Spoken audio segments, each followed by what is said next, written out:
What's going on, YouTubers? Welcome to another episode of Super Retro Geek. And as I mentioned in the last episode, actually going to be doing something a little different these next few episodes. I'm not going to be doing app reviews for the next few episodes.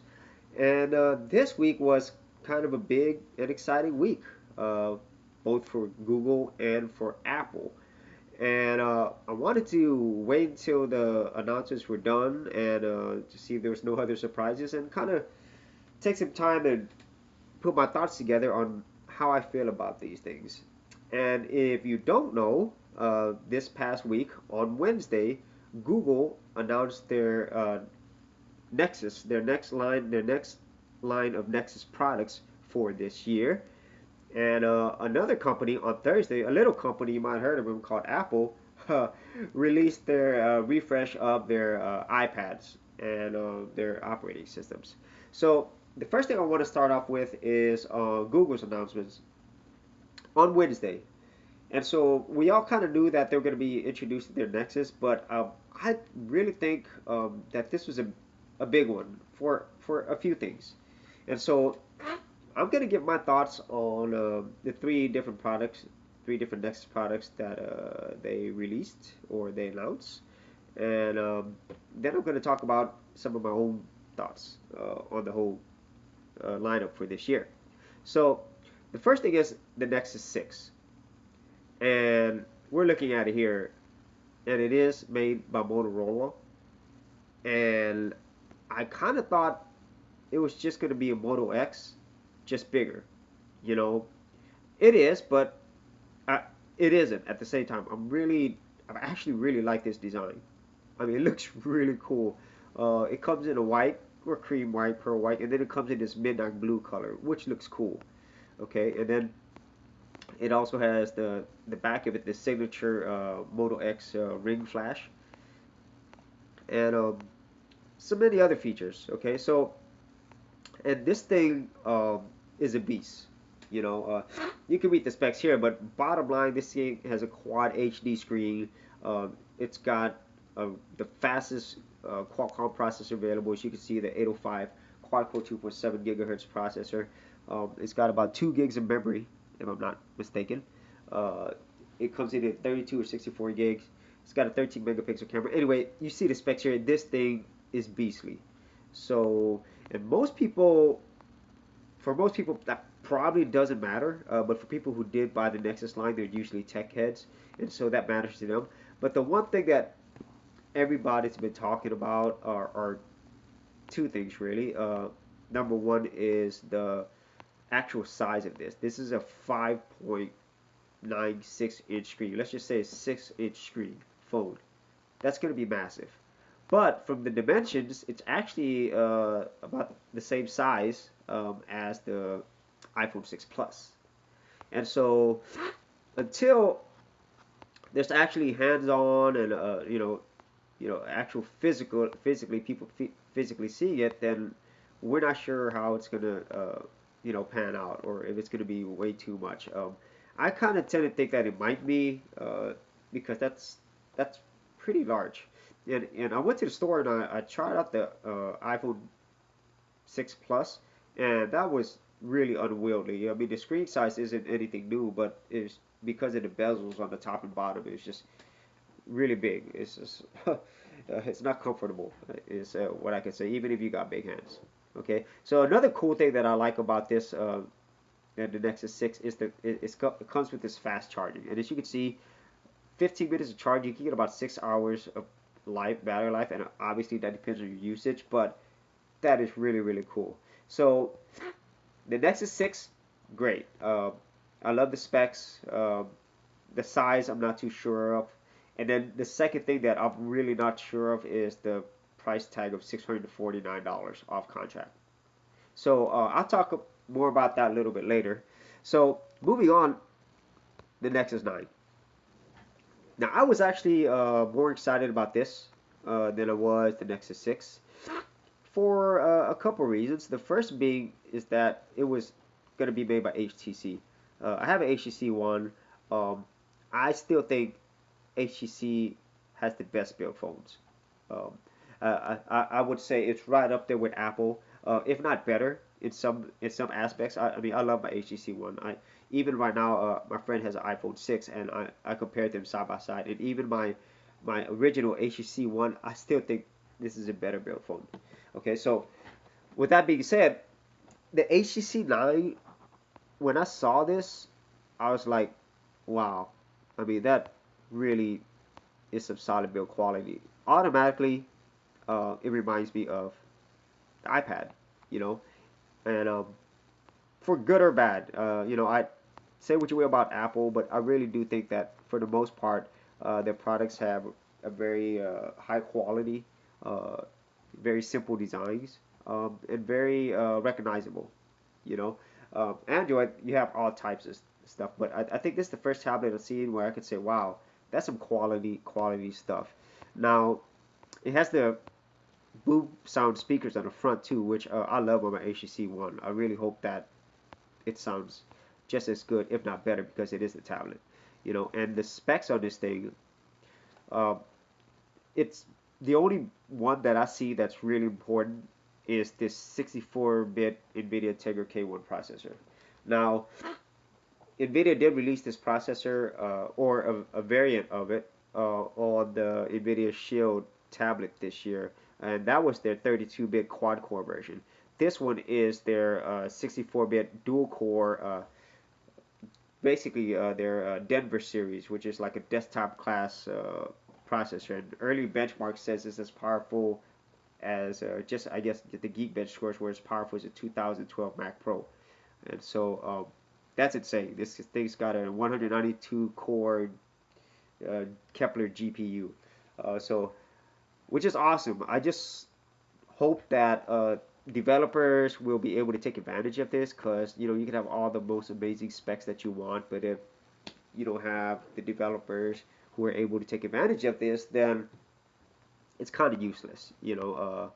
And Apple does a good job of optimizing their products for lower end specs for the most part, and that's because they only really have a few devices and they own everything. So from the top down. Now, another thing that is different with the Google Nexus 9, um, I really do still hate the fact that Google Nexus products do not have a micro SD card, even though their phones or whatever tablets that are based upon other manufacturers that have a micro SD card. I don't care what Google says, they need to add micro SD support, because I really hate buying a 16 gig or a 32 gig and I'm stuck with that. Okay, uh, that side ran aside. Another thing that really is just different, and I'm not really feeling this, is this 4:3 aspect ratio. You know, I'm not sure why Google chose this. They say it's better to handle and so forth, but to me, it's just basically copying Apple. I'm sorry. I mean, it worked well for them. That might be easier for developers to port their apps to 4:3 ratio. But when you have a 4:3 aspect ratio, when you're watching videos, movies, you're gonna have letterboxing. I've seen it on the iPads, and honestly, I don't like it. Our laptops, our widescreen TVs, our phones, they're all 16:9 aspect ratio, and I'm not sure why Google did that. I'm assuming once again because of Apple's products. That's really the only reason that I could see that would make sense to me. Okay, so the last thing we had was the Nexus player, and for any of you who know, or maybe in the know, about almost 2 years back, Google tried to release the Nexus Q, which was a player, but it was overly priced and it was never even released. It's actually pretty ugly to me, even though it looked like a ball. Now, what's cool about this one though is they're trying to compete with Apple TV and Amazon Fire TV, and this will be running on Android TV.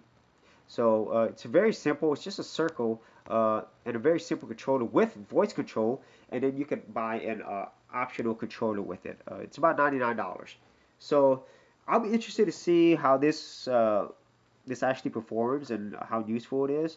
Um, I actually do have a Chromecast and I love it. I love my Chromecast. And so this actual player is actually made by Asus. And I have a Nexus 7 myself before I had this tablet that I have right now. So I really be looking forward to see this. Now, now before I go to Apple's announcement, here are my overall thoughts about this new Nexus lineup for 2014.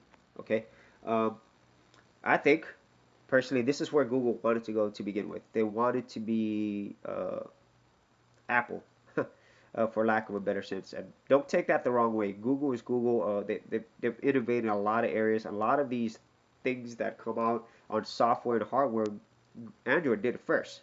Okay, but the one thing that Apple had that Google never, or actually have never gotten to that level, is the complete package. When I mean that, I mean hardware, software, design, just the whole package, the whole ecosystem, you know.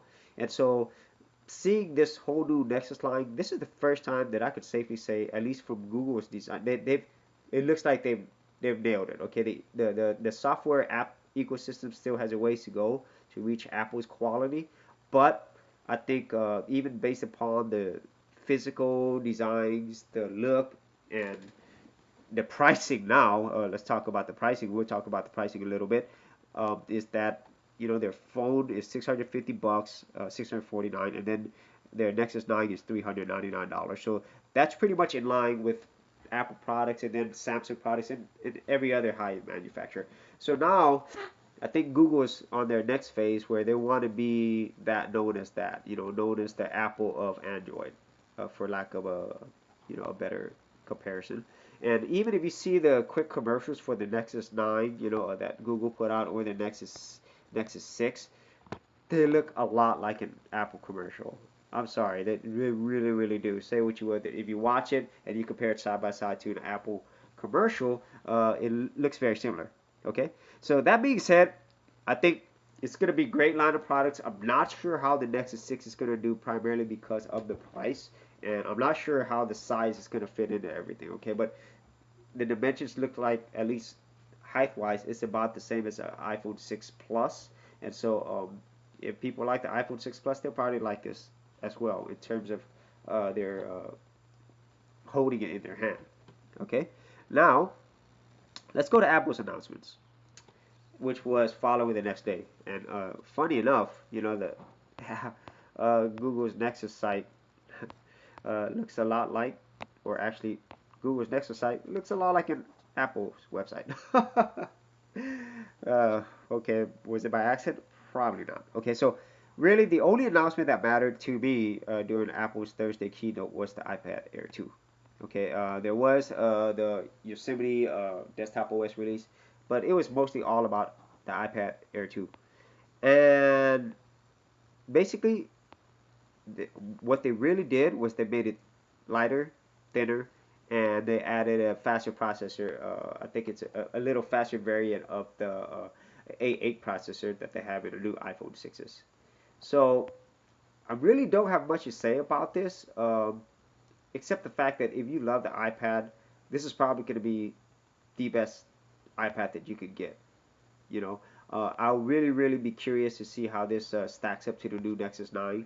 I know it is larger than the Nexus 9, but I can't wait for the initial reviews because now I really think there is a high quality Nexus tablet that will be able to go toe to toe, even on power wise, to the Apple's iPad Airs. Because even last year, the iPod Air with the A7 chip, it pretty much, the dual core chip, pretty much beat out all the other Android devices as well, tablet wise. So I can't wait to see this. And so we'll see what happens. It was a very exciting week. I really enjoyed it. I'm really, really curious to see how these new Nexus lines fare, especially now that they're increasing the prices, and also increasing the quality. So, I'd like to hear what your thoughts are on the two announcements, on either one. And then, if you'd like to share some of your comments, please share them below. And if you like my videos, please subscribe, and we will see you on the very next episode.